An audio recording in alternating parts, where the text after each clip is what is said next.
Welcome back. During a family trip to southern Africa, 11-year-old Winston Duncan of Arlington, Virginia, noticed something. A lot of people there had to travel a long way, and most of the time they were doing it the way people have been doing it here in New York for the last 3 days, on foot.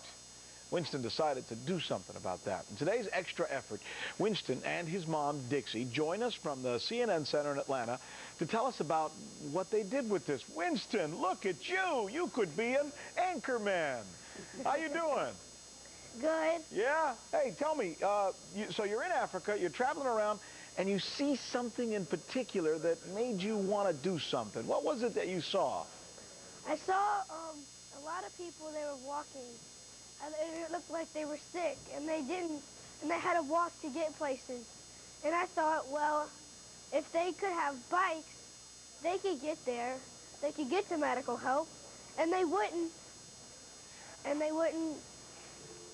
Yeah, they need some help. Let me ask you something. You have a grandma, right? Yes, I do. Yeah, I bet you feel bad about your grandma having to walk around sometimes, right?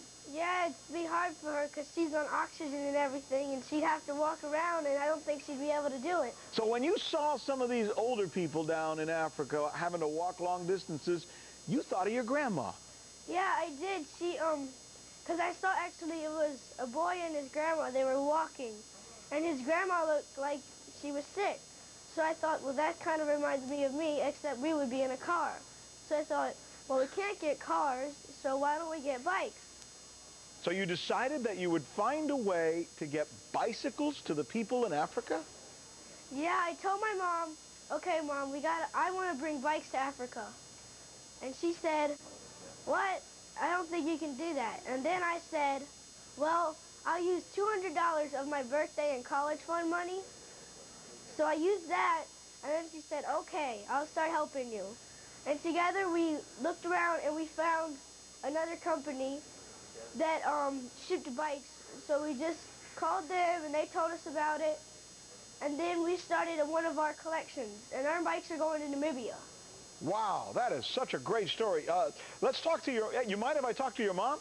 Sure. Okay, she's right there next to you. Dixie, this is very impressive. You should be very proud of that young man. How's it going with the bikes?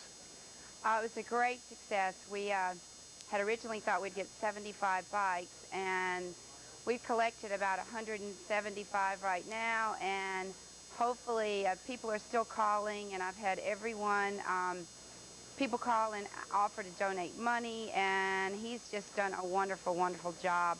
He's quite an ambassador, isn't he?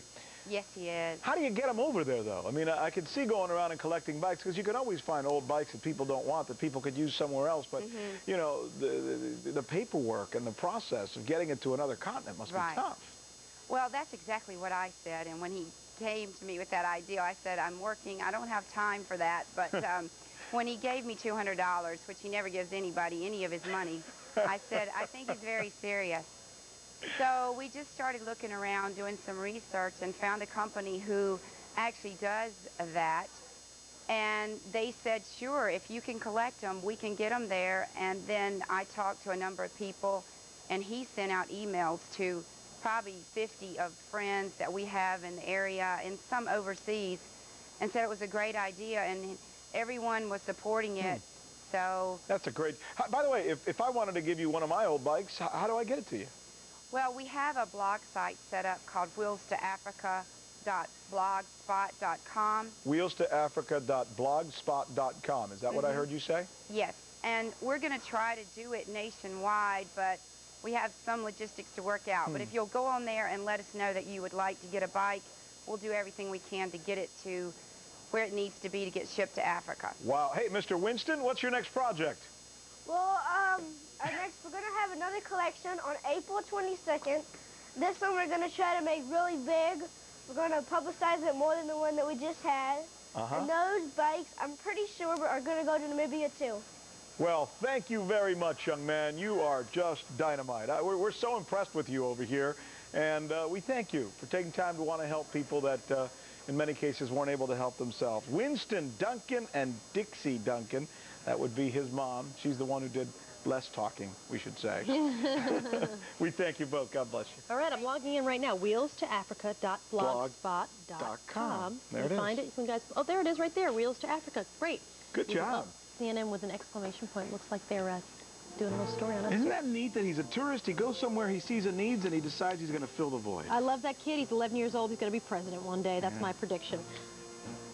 Still to come on American Morning. Lots of movies coming out this weekend, but are they worth a trip to the theater to see? We're going to tell you which ones are, which ones